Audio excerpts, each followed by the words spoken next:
రామచ ఏం పేరు మీ పేరు? వెళ్ళే ఎట్లుంది రేవంత్ రెడ్డి ప్రభుత్వం వచ్చిన తర్వాత? మంచిగానే ఉన్నది. ఏమి అన్ని మంచిగా అన్ని సవలతులు అన్ని 6 గ్యారెంటీలు అన్న అమలు చేసిండు. పెంచులు 4,000 అన్నాడు ఇచ్చిండు. రైతు బంధు అన్నాడు ఇచ్చిండు. తులం బంగారం అన్నాడు ఇచ్చిండు. మరి మెడల్ చైన్ అవ్వకూడదులే నాకు. ఇక అది పోయింది, దొంగలు గుంజుకపోయారు. అవునా? బంగారం కనబడి తుంచుతారా ఇప్పుడు? అంతేనా? మనవరాలు గిఫ్ట్ ఇచ్చిందా నీకు తులం బంగారం? మనవరాలు గిఫ్ట్ ఇచ్చింది. బతుకమ్మ సీరలు ఇచ్చిండు. దళిత బంధు ఇచ్చిండు. ఇంకేం కావాలి? ఇవన్నీ ఇచ్చిండు. అయితే ఇవన్నీ ఇచ్చిండు. అన్ని ఇచ్చిండు. మరి మిగతా వాళ్ళు ఇయ్యలేదని రోడ్ల మీదకి వస్తారండి.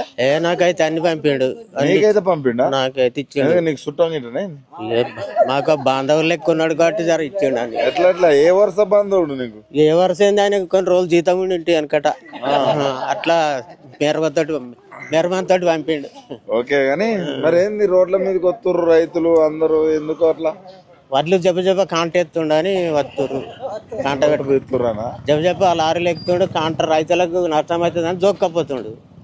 జోక్కపోట్ల రోడ్ల మీదకి వస్తుర్రు రైతులు అనేది. రోడ్ల మీదకి వస్తారు. తొందరగా ఎత్తుకపోయినా కూడా రోడ్ల మీదకి వస్తారా? తొందరగా ఎత్తుకపోతే ఎందుకు ఎత్తుకపోతున్నావు అని వచ్చాడు. ఎందుకు ఎత్తుకపోతున్నావు? ఎందుకు ఇంత చెప్పని ఎందుకు పెడతావు? వారం 10 రోజులు ఉంచ కానీ రోడ్డు మీదకి వస్తుర్రు రైతులందరూ. ఇబ్బందులు అయితే మరి రైతు బంధు ఇవన్నీ ఎట్లా? అన్ని వచ్చినట్టే కదా. ఇక అన్ని వచ్చినట్టే రైతు బంధులు